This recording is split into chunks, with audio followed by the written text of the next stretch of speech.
suis à l'Université du Québec à Chicoutimi où des étudiants africains ont tout mis en œuvre pour venir ici étudier au Canada. Un coup sur place, on leur dit non seulement qu'ils n'ont jamais été acceptés à l'UQAC, mais que l'entièreté de leurs démarches ont été organisées par des escrocs. De ce qu'on comprend du modus operandi, c'est que les étudiants qui décident de venir étudier au Canada ont tenté de mettre toutes les étapes aux mains d'hommes qui se disent consultants en immigration. En échange de milliers de dollars, on leur transmet une lettre d'admission de la part de l'université et des papiers officiels d'immigration. Arrivés au Canada, on se rend compte que l'entièreté des papiers sont des contrefaçons. Nous ne pouvons confirmer ou infirmer la tenue d'une enquête spécifique à l'heure actuelle.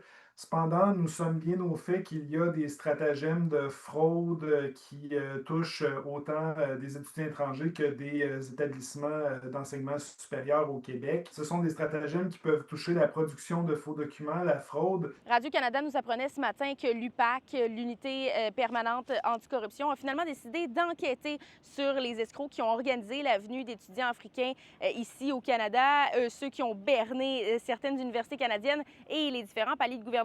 Donc, j'ai décidé de me rendre à l'UQAC. J'ai posé quelques questions à des étudiants qui, eux aussi, ont un avis sur la situation.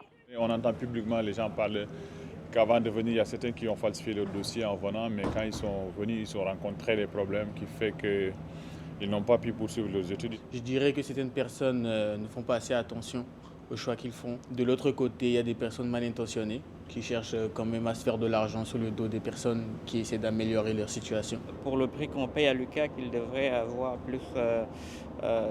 être plus prudent à qui ils font confiance. Vous avez justement un conseil à leur donner? C'est de se fier à l'établissement, à l'UQAC. Ils ont quand même des numéros, ils ont des courriels auxquels ils répondent et puis peut-être passer par des personnes qui sont déjà à l'UQAC. Les documents d'immigration sont quelque part liés aux études qu'on doit faire. Donc si tu n'es finalement pas pris dans l'école, tu dois tout reprendre à zéro et je trouve ça un peu dommage. C'est aussi un message par rapport à toutes ces personnes qui sont arnaquées à travers le processus du Canada.